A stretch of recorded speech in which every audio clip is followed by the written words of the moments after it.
Mel, I know you spoke to Friday after the game on Sunday, so you sort of talked through the afternoon. But in the light of sort of 48 hours since and watching back over, what did you take from Sunday's game?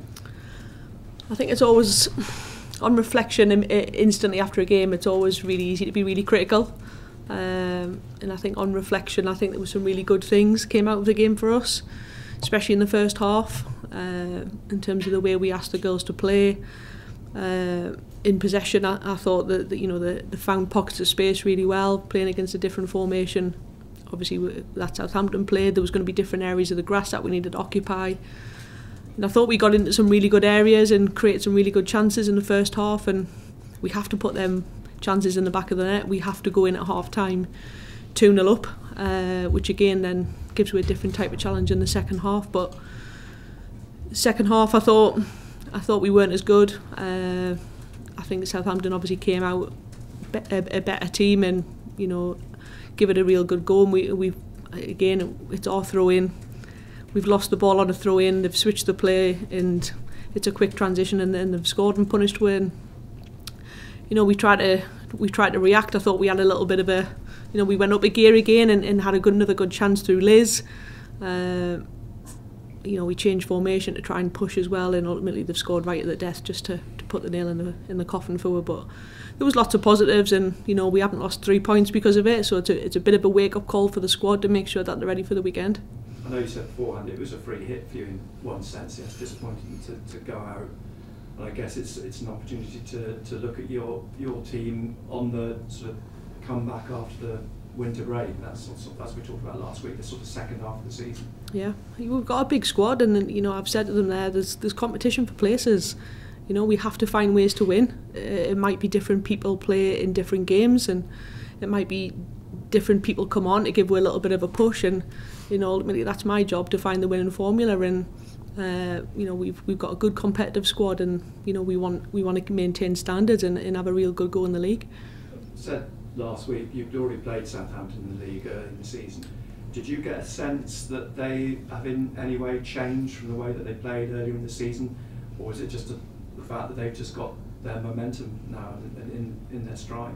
I think they obviously had a little bit of a dip in form just before Christmas, where they went through a little bit of a blip, and when you look at the data and the stats behind that, they've now changed formation because of it, and they've found another way to approach games and ultimately pick up points and get through to the next round of the FA Cup. So they've always been a good team. They're technically very competent, got some real experienced Championship players in there.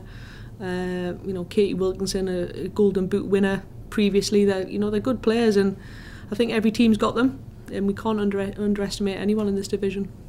Strangely, you've gone to Southampton and won 1-0, and now you've got opposition that again you went to Sheffield United and won 1-0, and they've been, I suppose, up and down, haven't they? Since then, I don't know what to make of their recent form, because it's so hard with having had the winter break. Yeah, they had obviously a good performance at the weekend against Tottenham. Took Tottenham all 96 minutes to score a winner. There's no easy games, and that's the competition that we're playing in. That's what everyone wants to be part of, and we've got aspirations within the squad for it to go even higher again. So we need to dust ourselves down and not feel sorry for ourselves, because we haven't lost anything, and we need to make sure that we're really at the races on Sunday, or we will be punished. Is it important not to overreact?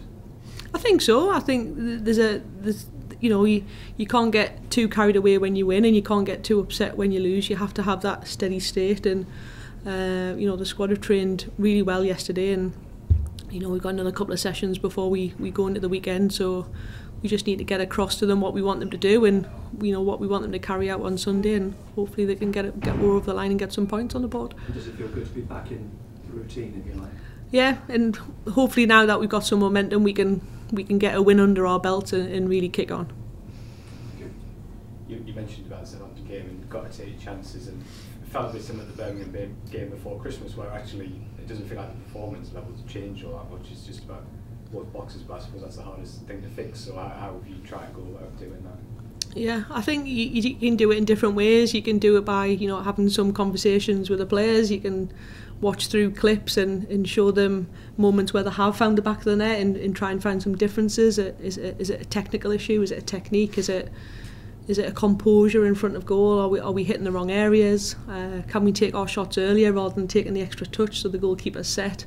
I think there's lots of different ways that to reflect, and we certainly try and stimulate the players this week to find their form in front of goal in training.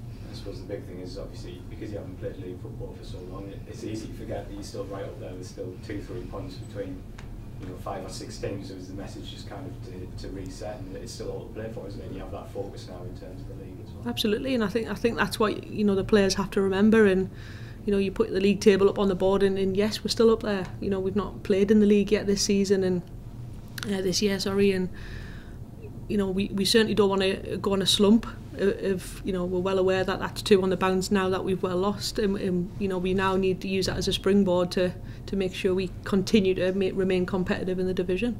And you chatted a bit about Nick there.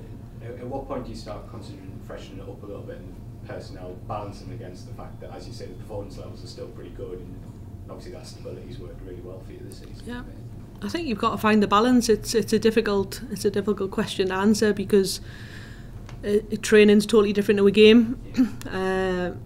And I think the players are a lot more relaxed in training, therefore maybe have a little bit more composure when they're in front of goal. Putting them in a real game environment is totally different, but the competition's there. Yeah, players have to showcase themselves in training in order to get themselves pushing each other in for a starting place in the team.